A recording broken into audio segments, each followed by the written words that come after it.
of Dr. Besigye and the colleagues in the prison, the angel of the Lord may leave them out.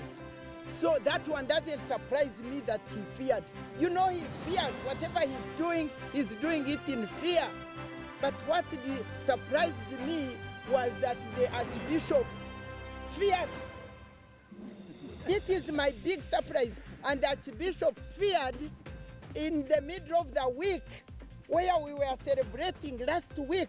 We were celebrating the hero, the life of our martyr, Archbishop Ruum. So my question is, where is our church? If we can be celebrating Archbishop Ruum when he gave up his life, like Christ Jesus gave up his life and said, look, Ugandans must live. And he gave his life. Now, the other day I was there shouting at the Archbishop of the Church of Uganda. Now today, should I be blamed for shouting also at my friend? And you know they are my friends. The Archbishop here who feared. How can a whole Archbishop leader of the church fear? Fear to conduct prayers. Forgive me, for me this is what I see. For President Museveni I knew. But for Archbishop to fear, this is very ridiculous. But let me tell you people, you don't know what God is doing. You remember when Archbishop Ruum, before he gave his life out there, people did not, the foreigners, these outside countries did not know much what was happening in Uganda here. But the moment he was martyred, it opened to the whole world, and down the road, Ugandans were redeemed. Don't take this thing as a simple matter, that the president can stop a church and the Archbishop, the whole Archbishop, if it was just a bishop, but the whole Archbishop fears. Now the whole world is going to know that no, this is too much. Therefore, don't abuse it, don't fear, don't lose hope. It is saying something. That thing today which has failed is saying something to President and his government, and it is exposing it to the whole world. Who knows as to whether by this we are not going to be redeemed. Keep firm in the Lord. God is big. You don't have to pray in a church. Even here we shall pray before we leave. Even in our homes we shall pray. We shall pray. And our God reigns. And he will reign over these fearful. Welcome back from that side, and that is Miria Matembe speaking after the blockage of prayers that were meant for the prisoners. Bitterly, Dr. Kanokiza Besigye. From that side, we still move on with more news, still in politics, where President Museveni blocks Besigye's prayer, considered to have a move to block the priests and leaders who have decided to have their first prayers since the Lent period began. It was a surprise when the prayers were supposed to start, but those who had arrived received a call that the president has ordered the priest not to appear at the church. We have the details on the story. Almost 1 year and 4 months. And many others also in prison, some for even up to 15 years. We came to bring the pain of the families of those loved ones who are held in prison or who have disappeared. We came to bring them to the Lord and to bring their pain before the Lord. We came with gifts. We have many gifts that we are going to put here at the offertory. My friends, I'm here to tell you that while we came in peace and to bring our pain and to pray, that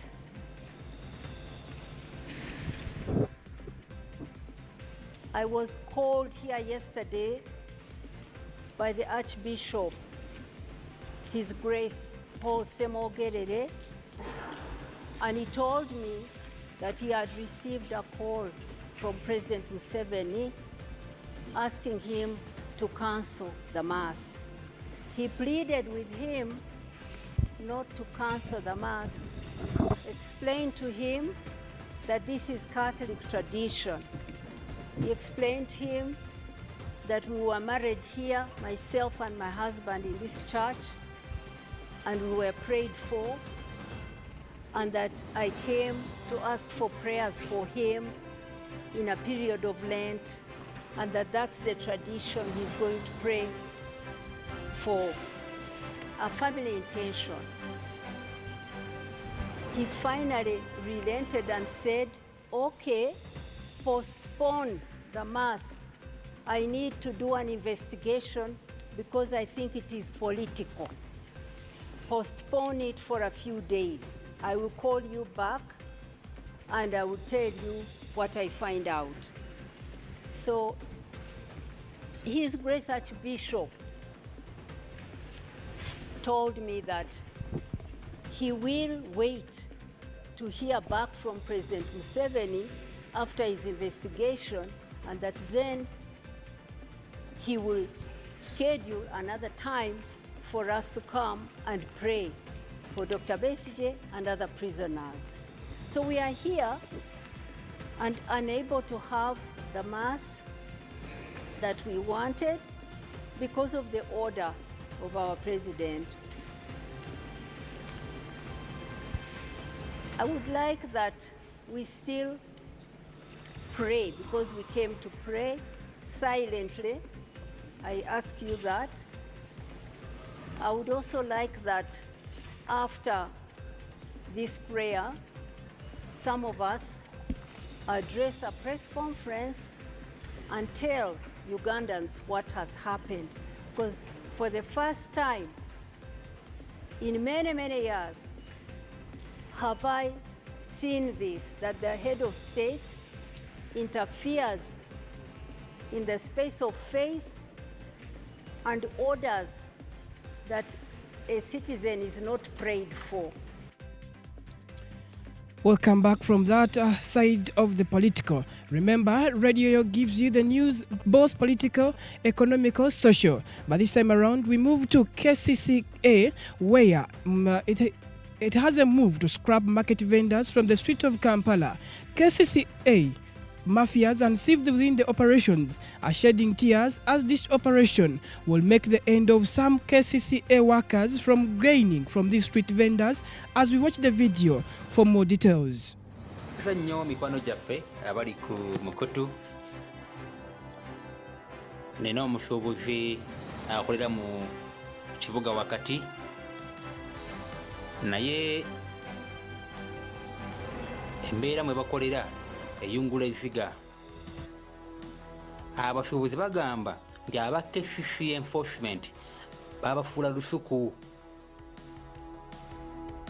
era embeera ebaddewo eriwo ennaku zino ey'okujja abatembeeyi n'abantu ku makubo ebaluma, kubanga bizinesi bagirinyemu ekigere. Nina omusuubuzi sigenda kwatuukiriza amannya ge, wabula akolera mu kibuga wakati. N'eddoboozi lino ly'owulira ekituufu kiri nti twalirongoose. Welcome back from that news side. From that, we head to more news in the country. After news allegations that Bobi Wine has been charged with the cases of treason, the police spokesperson has come boldly to tell the public clearly that such news that has been circulating on social media is fake, as we get the details into the matter. In respect to whether there are any treason charges awaiting Chagulanyi, I have earlier communicated. You are watching Extreme Media.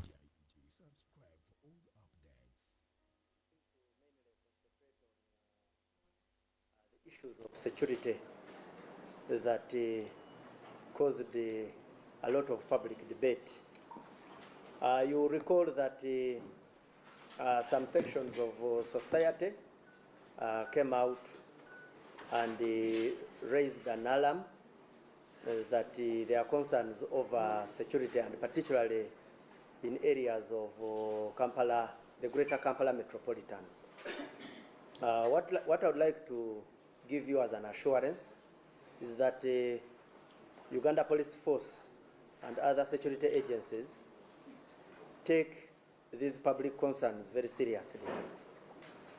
And I would like to give you feedback today that between 16th of this month, which was Monday, and yesterday, security agencies conducted intensive intelligence-led operations across the country. A total of 1,095. Although even the figure might be bigger because some operations were done as good as last night, were arrested in Kampala metropolitan area and upcountry regions for burglary, robbery, narcotics, street mugging, and related crimes. The operations targeted known or what we would call suspected black spots, hideouts, and narcotic hubs, with the recoveries of weapons, stolen items, and other exhibits. Of course, besides those operations, we also had some other, like fire and rescue services, where we also saved a juvenile who had fallen into a pit latrine in Masindi. But showing the wider public safety role we are playing beyond enforcement.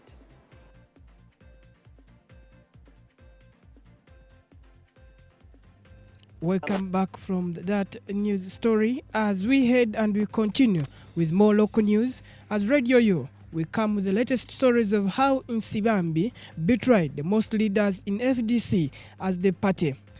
As this has led to disintegration within the party of the FDC, as we watch the short story of how all this came out. Uganda.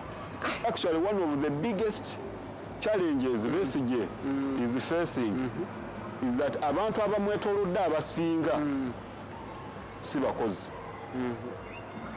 Abamwetoolodde ye gwe bakozesa. Kati amenyeka nnyo. Nze nali wano akalunga kagenda mu maaso era gwe mulundi ogwasooka gavumenti okuggyako internet, yes. Ne mobile monies and banking system. Twalina tallying center wano ate ebiseera ebyennyini nga tulina okuweereza abantu ssente ez'okukuuma akalulu. Vote protection. Banna ebintu byalema. Nzijjukira gwe mulundi ogwasookera ddala okutambula ne ssente nga nange manyi omuwendo naye nga sizikwatangako naye nga nina okugenda nzigabira abantu. Ozitwalawo olw'ejjinja. Ate bankwasa region namba eya northern. Gy'otalina advantage nti wakulirayo oba ki? Saakulirayo naye ndi waayo. Olulimi olumanyimanyi. Olulimi nsobola olwogera. Naye ekikulu mu byonna kiri nti obwesigwa. I think it's the most important thing. Nti nakola nabo mu power 10. Abantu abasinga results tezaakomawo. Tezaatuuka eno ku kitebe.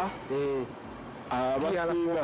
And actually one of the biggest challenges Besigye is facing is that abantu abamwetoolodde abasinga si bakozi. Abamwetoolodde ye gwe bakozesa. Kati amenyeka nnyo nti buli kadde ekintu yalina okikola. People are delegated to work and they don't perform. Kakati ye obwo obuzibu abulina. Bava mu kalulu ako 2016 tugenze kati kuba twalonda ennaku z'omwezi zaali 18 ogwokubiri 2016 2019 twali wano nga tweteekateeka okuyingira 2021 okulanga president waffe kuba the other forms twali tufunye at least nga tufunye 65%.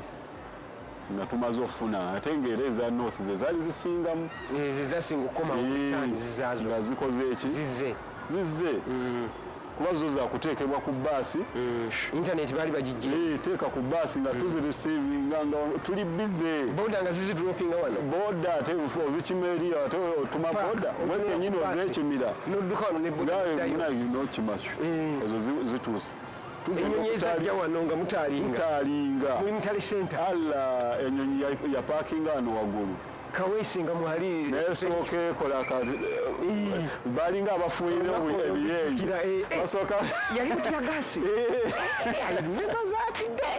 kayibula was IGP ne baneiba baffe bonna kiwa baasibira mu mayumba naye kati ennyumba eba neekutama n'ogiddukamu n'osibira oba wa bye musana byasira okwogerako nnyo wano baatukuba era nze simanyi na struggle bano abalala gye babeeramu ebiseera ebimu nga banyumya. That was one of the bad days baatukuba.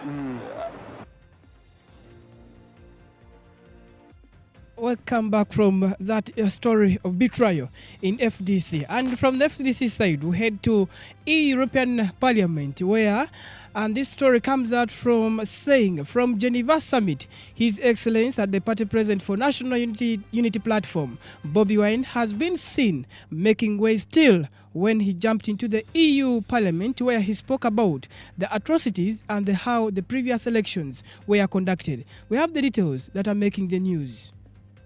I also want to go over to point 2. The draft minutes for a meeting of 14th of January was sent to you beforehand. I don't see any comments. You can still send in comments till tomorrow morning, and then the draft minutes will be approved. Dear colleagues, I just finished the meeting of the Joint Bureau of the Africa-European Parliamentary Assembly, and I'm happy to inform you that we will have begun preparations for the inaugural assembly, which will held from 12 to 14 May in Abidjan, Côte d'Ivoire. We will discuss this in more detail at our next meeting in Strasbourg in March.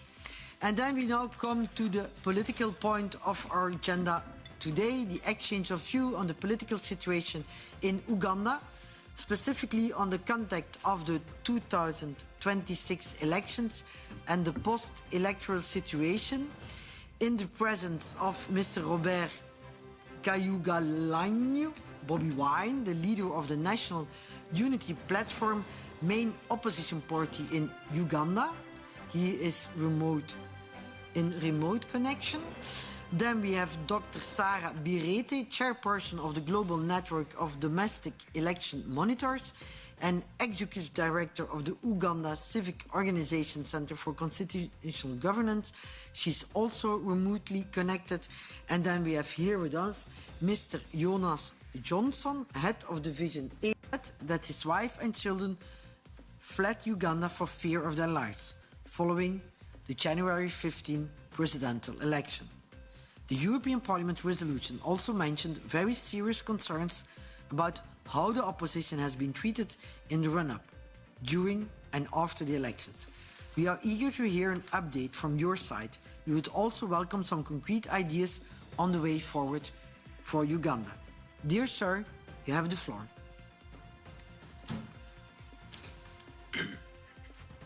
Good afternoon, you have the floor. Thank you very much, friends. Greetings. I appreciate so much the opportunity. I want to appreciate the European Union Parliament for the resolution on Uganda and for keeping an eye on Uganda. We don't take it for granted. Every time we see development partners keeping an eye on what is happening here in Uganda.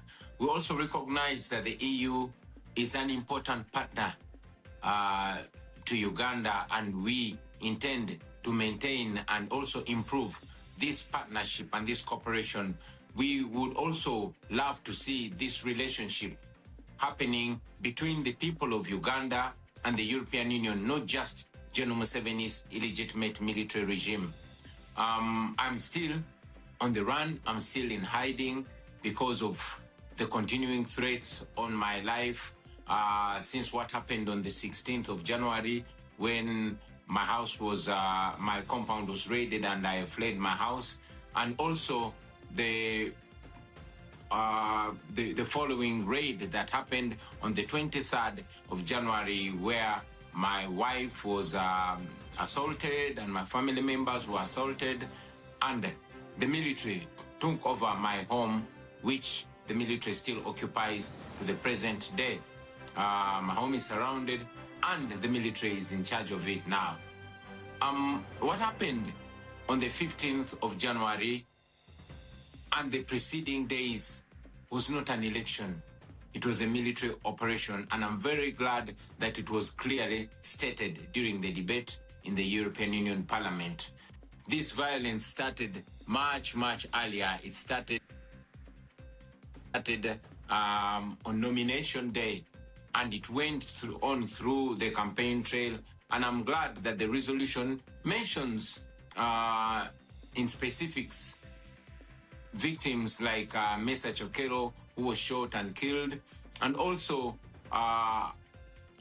General Muhoozi Kainerugaba, who is the military chief and the son of General Museveni, came out on Twitter and, mentioned how he killed 22 of our people, and hoping that I would be the 23rd. I must mention, though, that the numbers that he put are much, much less. Maybe he mentioned or he meant those that he killed personally. Otherwise, the numbers that we have of the victims, of the people that have been killed, are much, much, much more than 22. Many civil society organizations were closed down, especially those that are in the area of governance. It was mentioned, and I want to reiterate it again, that the internet was shut down 3 days before the election. Media houses were ordered not to relay the results that were happening and all that was going on ground. We don't hear you. Maybe they put the mic on the technical level. Try again. Hello. Yes, now we hear you. Yes. Hello. Thank you so much, and I wish to add my voice to that of Honorable Robert Chaguranyi to thank you for the interest you're showing in the plight of Ugandans under a context of declining democracy. I want to start by re-echoing the values of the EU as enshrined under Article 2 of the European Union Treaty. And these are the values that we look up to: the values of human dignity, the values of freedom, democracy, equality, rule of law, and respect for human rights. The same values are enshrined in our constitution in Uganda, and they guide our work as a constitutional watchdog, the Center for Constitutional Governance, and the Human Rights Defender, and the work that I do as a chairperson of the Global Network for Domestic Election Observers. On 30th December, I was not feeling well. I was in bed sleeping. I was awakened by the children that police had sieged our home. About 30 police and military officers had surrounded our home. 15 of these officers entered into the compound and were captured by the CCTV camera at my home. 5 of these officers entered up to my bedroom where I was sleeping under medication with two guns. As I woke up to take a shower in my bathroom, 2 armed officers kept guard on my open bathroom, violating my right to privacy, violating my dignity. I was incarcerated for 3 days at Mnatete police station under difficult conditions of restricted access to family and lawyers. My child, I was allowed my son and my niece to bring me meals, but they would be held for more than 3 hours before serving me a simple meal, yet I was undergoing heavy medication in incarceration. I was denied legal representation. My lawyers only met me a few hours on 1st of January, a few hours to interrogation. During interrogation, I had 4 lawyers present at the police station. I was denied legal representation. I was alone. And one lawyer was told to sit outside and he will be invited by the police if needed. Yet Article 23 of the Constitution provides that any person suspected of having committed a crime is entitled to legal representation, access to family lawyers and doctors. I was denied. All my visitors were chased away. I was held 2 days without knowing the offense I had committed. And when it clocked 44 hours in detention.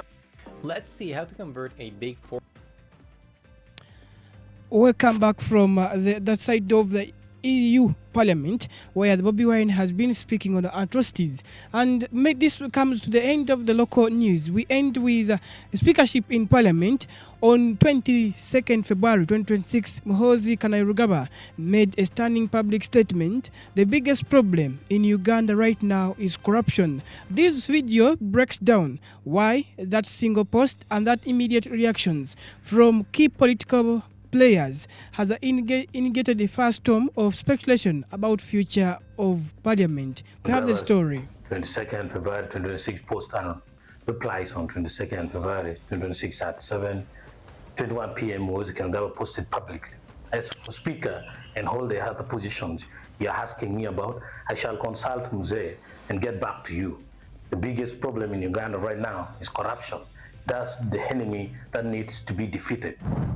That post was immediately followed by public replies, including PLU Machinery, Daudi Kabanda, who replied, as PLU MPs, we are still waiting for guidance from you. Norbert Mao's wife, Beatrice Mao, replied, did I hear you right? Corruption. PLU Machinery, Kakuru Adams, Rubagiem replied, I found that the answer for free corrupt Parliament, Honorable Norbert is the answer, sir. These replies show that party insiders and influential figures are watching closely. And a quick question from within the PLU explicitly backing Norbert Mao as a solution if corruption is the lens for choosing parliamentary leadership. We will return to Moses' post.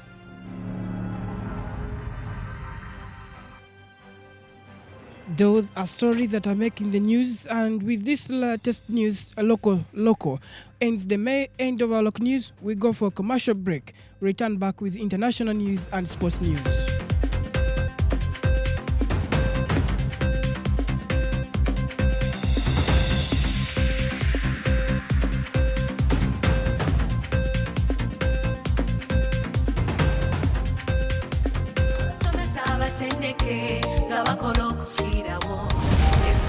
omuzadde kankwanjulire essomero eddungi Makerere Modern Secondary School erisangibwa Makerere Kikoni okuliraana Makerere Business Institute lya O ne A-level nga ly'abawala n'abalenzi lya kisulo awamu n'abo abava wabweru. Tulina computer laboratory ennungi okuzaama, chemistry, physics wamu ne biology lab zirimu ebyuma byonna ebyetaagisa omuyizi okuyita obulungi. Enzikiza zonna zikkirizibwa. Tulina enable center namba abasomesa baffe batendeka okuzaama abaana we basomera walungi okuzaama. Ebisale byaffe bijja mu buli nsawo ya muzadde. Okumanya ebisingawo tukubire ku 0772888884 oba 0755931200. Nziddamu 0772888884 oba 0755931200. EA Makerere Modern Secondary School ku lw'empirizi y'omutindo.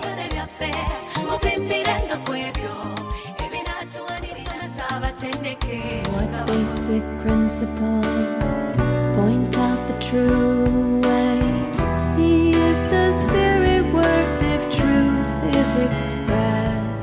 Principles are where you learn about the principles of God. For example, redemption, Passover, feet washing, child purification, and ungodly festivals like Valentine, birthdays, last funeral rites, twin ceremonies, and many more. Monday to Friday from 2 p.m. to 3 p.m. with your host, Professor Fergus Alan Segia, live on Radio Yo.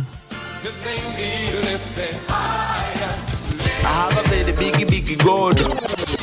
Radio Yo, a voice so kind, touching hearts and soothing mind. Tune in now and let's share the love. Remember, Radio Yo, sent from above. First online radio station, Radio Yo, edowozidyo mukusane subi.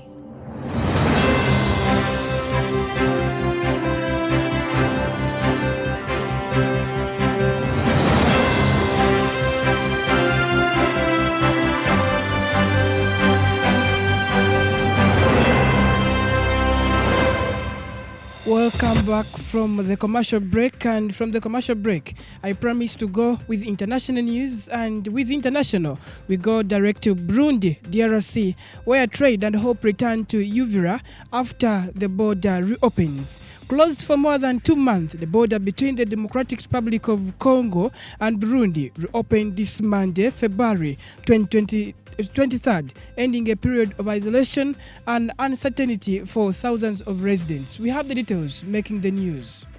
They had been waiting for 2 months for the border between the Democratic Republic of Congo and Burundi to reopen.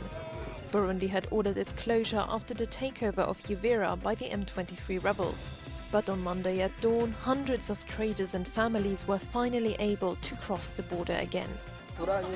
I am very happy because for a long time we were looking for a way to return home, but it was not possible. We were forced to remain stuck in the neighboring country, Burundi. According to the UN High Commissioner for Refugees, the advance of the M23 rebels, supported by Rwanda, in South Kivu province had led to a stream of Congolese refugees into Burundi. On Monday, some of them finally began returning to Uvira. I fled when the fighting intensified towards Kavimvira. We were at home with the children when the sound of gunfire and bombs began. That's when we decided to flee to Burundi, so as to not become victims. Every day, hundreds of people cross through the Kavimvira and Gatumba border posts to trade or reunite with relatives. The months-long stop in this activity weakened many inhabitants financially. The reopening of the border is a great joy for us and for all the residents of Uvira, because even in Gatumba there is celebration, with motorcycles and bicycles moving around. I even saw students leaving their schools to come celebrate at the border. Those are stories that are making the news from the DRC. From DRC, we head to Ethiopia, where Ethiopia celebrated a 65th Army anniversary of its Special Operations Command on Sunday in Hawassa, with Prime Minister Abiy Ahmed praising the military's modernization efforts as renewed tensions summer along the Trigger border. We have the details on the story.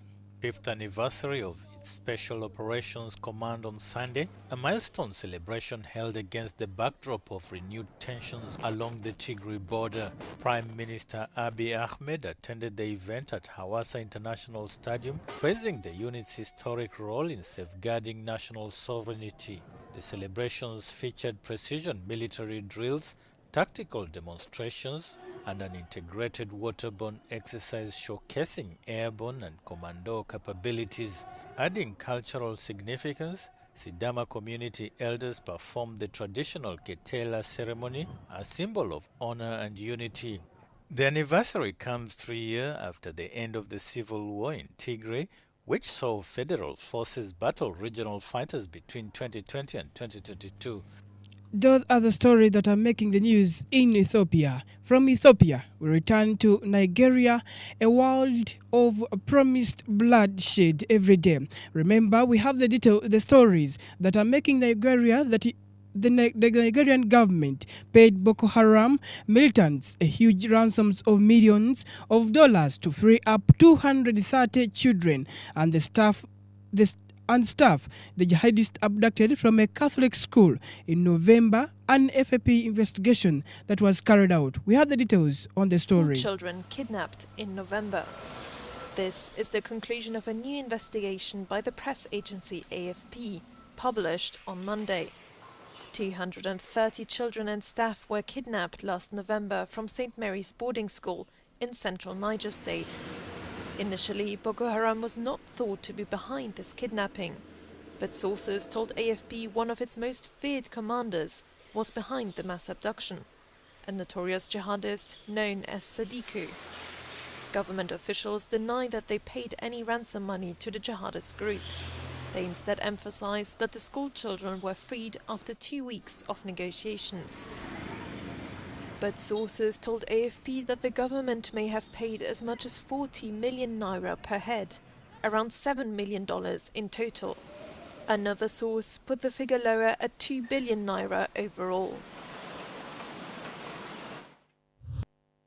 Does welcome back from that side of Nigeria. From Nigeria, we head direct to Zimbabwe, where the stories that are making news in Zimbabwe. Bellarmine Chatunga Mugabe, the youngest son of Zimbabwe's late former president, Robert Mugabe, appeared in a South African court on Monday, facing attempted murder charges after a gardener was shot at his Johannesburg home last week. We have the details on the story.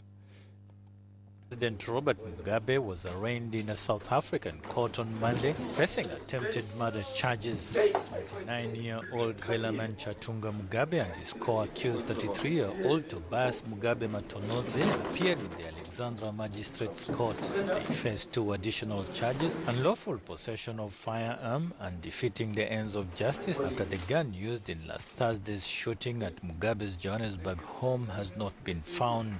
Police say the victim was a gardener at the Hyde Park property and that an altercation took place, though the motive remains unclear.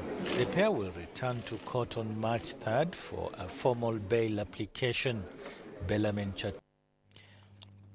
Welcome back from that side of Zimbabwe. From Zimbabwe, return back to Canada, where Canadians in Pauto, Vallarta, are being told to shelter in a place as violence escalates across the region. The Mexican government says roadblocks with burning vehicles have been set up by armed groups clashing with federal authorities. We have the details on the story. Feeling as violence erupts after the killing of Mexico's most wanted man. Mar-a-Lago shooting, how the Secret Service intercepted a suspect at the president's Florida estate. A memorial in Tumbler Ridge canceled after the victims' families received threats. It's extremely tragic that these families are being victimized again. Plus, hockey. Those are stories from the side of Canada. From Canada, we return to where the news in U.S., where Peter Mandelson has been arrested on suspicion of misconduct in public office. The ex-U.S. ambassador had been under investigation over allegations he shared market-sensitive government information with Jeff Epstein while a minister. Lord Mandelson has not publicly commented in the recent weeks, as we hear the story on the news. Speaking of confidential government information while he was business secretary. The BBC understands he denies engaging in any criminal activity and that he was not motivated by financial gain. The details of this story are still emerging, but here's the latest from Daniel Sanford. Accompanied by 2 police officers who had just arrested him, Lord Mandelson being led to an unmarked car and being taken away to a police station for questioning. Minutes later, the Metropolitan Police confirmed that they had arrested a 72-year-old man on suspicion of misconduct in public office. The investigation of Lord Mandelson began 2.5 weeks ago with searches of his London home in Camden and his second home in Wiltshire. It was triggered by emails in the Epstein files, allegedly showing Lord Mandelson communicating with Jeffrey Epstein himself. In one, Epstein allegedly asks about rumours about a proposed EU bailout during the financial crisis, and Mandelson allegedly replies, "should be announced tonight." He also seems to forward an interesting note that had gone to the Prime Minister. Lord Mandelson had known Epstein since the early 2000s. In one message in a birthday book, he called him his best pal. They remained in contact after Epstein was jailed for prostituting a 14-year-old girl. But despite that, the Prime Minister, Sir Keir Starmer, appointed Lord Mandelson as ambassador to Washington before removing him from that post in September. Lord Mandelson had been seen as somebody who could get close to President Donald Trump and who knew about trade deals from his time as EU Trade Commissioner.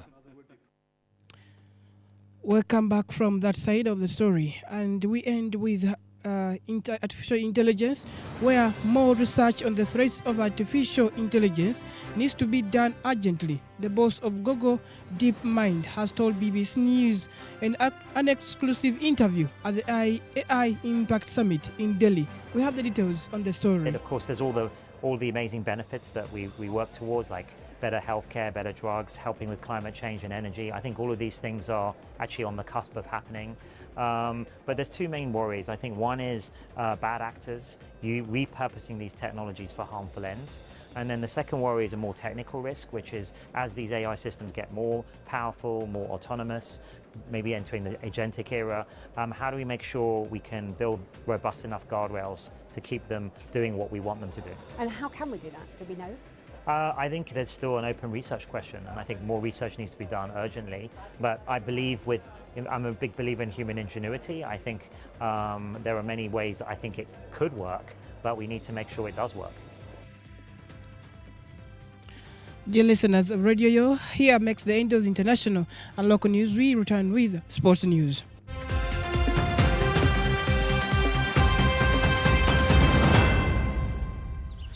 Wai katamba ukapapapuragawo obudde buno muzayirooziyo ebyenfuna engeri gye bitabuseemu ensangi zino si kirungi kuwulwa ssente obulwe n'emmere mu maka ng'endamba misango kwegulira kawunga. Misango be baluwaabo era basangibwawa? Misango Grain Millers basangibwa Bukoto Kisaasi Road opposite St. Peter's Church. Bano be balina akawunga ak'omulembe akateekebwateekebwa abakugu eri omukulu omutono omukadde ate nga kalimu n'ekirungo ekyongera amaanyi mu mubiri gwo. Kano kali mu bipimo byonna bye walyetaaze. Ow'essomero omusuubuzi nawe kamukamu bakwaniriza. Ate nawo omulunzi w'enkoko ekiwozo kyo n'essaala zo baabyanukudde anti bakolera emmere y'enkoko ey'omulembe. Enkoko zo ne zikula mu wiiki 2 abaguzi ne batandika okwetala ate nga woogula mu bungi ebyentambula babi